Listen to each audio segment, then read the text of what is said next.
खबर का रुख कर लेते हैं। दरभंगा से दिल्ली की फ्लाइट में बम होने की खबर सामने आई है। स्पाइस जेट के SG-8496 फ्लाइट में बम की खबर है। स्पाइस जेट को फोन पर यह जानकारी दी गई है। दिल्ली एयरपोर्ट में विमान की सुरक्षित लैंडिंग करा दी गई है और यात्रियों को सुरक्षित निकाला गया है। विमान में सर्च अभियान जारी है। तो ये बड़ी जानकारी, फ्लाइट में बम होने की सूचना स्पाइस जेट को फोन पर मिली, जिसके बाद फ्लाइट की दिल्ली एयरपोर्ट पर सुरक्षित लैंडिंग की गई विमान की और यात्रियों को सुरक्षित बाहर निकाला गया और फिलहाल सर्च अभियान जारी है। तो ये बड़ी खबर है। दरभंगा से दिल्ली के फ्लाइट में बम होने की जानकारी दी गई है फोन करके स्पाइस जेट को। फ्लाइट नंबर SG-8496 है जिसमें बम होने की खबर, ये जानकारी दी गई है फोन पर। स्पाइस जेट को फोन पर यह जानकारी दी गई, जिसके बाद दिल्ली एयरपोर्ट पर विमान की सुरक्षित लैंडिंग कराई गई है। यात्रियों को सुरक्षित निकाला गया है और फिलहाल विमान में सर्च अभियान जारी है। सर्च ऑपरेशन चलाया जा रहा है कि विमान में क्या वाकई में बम है या किसी ने फोन पर यह झूठी अफवाह फैलाई है। आपको बता दें कि ये दरभंगा से दिल्ली की ये फ्लाइट है जिसमें बम होने की जानकारी फोन कर दी गई। SG-8496 ये फ्लाइट की संख्या। हालांकि दिल्ली एयरपोर्ट पर सुरक्षित लैंडिंग करा दी गई। और अमरीश पांडे जी मीडिया संवाददाता हमारे साथ फोन लाइन पर जुड़ गए। अमरीश, फिलहाल क्या स्थिति है? सर्च ऑपरेशन जारी है, क्या कुछ मिला या ये कोई अफवाह है? कि जब ये उड़ा था दिल्ली आने के लिए SG-8496 तो एक कॉल आती है रिजर्वेशन जो सेंटर है और इसके अलावा IGI का जो कॉल सेंटर है, उन दोनों जगहों पर कि विमान को बम से उड़ा दिया जाएगा और विमान में बम रखा हुआ है जो कि यात्रा के दौरान ही ब्लास्ट होगा।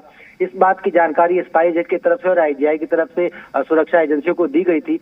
विमान सेफली लैंड कर चुका है शाम को 6 बजे ही दिल्ली के एयरपोर्ट पर। उसके बाद प्रोटोकॉल का पालन करते हुए विमान को आइसोलेशन में रखा गया था। सभी यात्रियों को सुरक्षित उतार लिया गया है। अच्छी बात यही है कि विमान के सभी यात्री और केबिन क्रू सुरक्षित है और विमान से वो बाहर आ चुके हैं। इसके साथ साथ सुरक्षा एजेंसियां अभी भी विमान की जांच कर रही हैं, लेकिन प्रथम दृष्टया जितनी भी बातें जांच में अभी तक आई हैं उसके हिसाब से ये लग रहा है कि एक होक्स कॉल थी, यानी कि एक धमकी भरी कॉल थी जो कि किसी ने छेड़खानी के चक्कर में की है।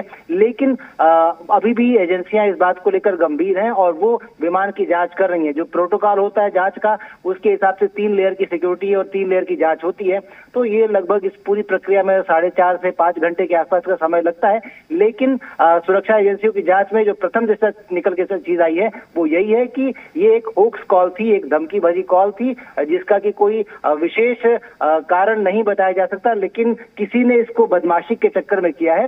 फिलहाल सभी यात्री सुरक्षित हैं। IGI एयरपोर्ट पर विमान को आइसोलेशन में रखा गया है एक अलग रनवे पर और इसकी जांच अभी भी जारी है। जी अमरीश, कई घंटे बीत गए हैं, क्या ये पता चल पाया कि ये फोन कहां से आया? जो जिस शख्स ने फोन किया वो नंबर कहां का है? क्या ऐसी कोई जानकारी मिल पाई है फिलहाल?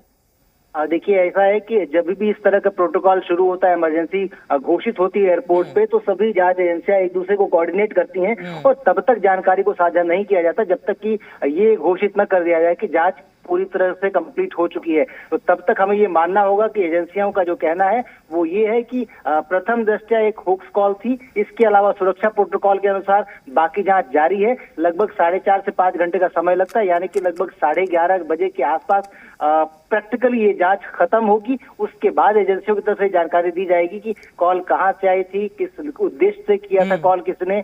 ये सब चीजें उस समय ही डिस्क्लोज की जाएंगी। फिलहाल ये अच्छी बात यही है कि विमान के सभी यात्री सुरक्षित हैं और IGI एयरपोर्ट पर विमान को सुरक्षा एजेंसियों की जांच में रखा गया है। जी अम्बरीश, बहुत शुक्रिया आपका खबर पर ज्यादा जानकारी के लिए। तो फिलहाल सर्च ऑपरेशन जारी है, तलाशी जारी है, लेकिन ऐसा प्रतीत हो रहा है कि किसी ने बदमाशी की है। फिलहाल कोई बम या कुछ वैसा संदिग्ध चीज नहीं मिला है, हालांकि जांच जारी है।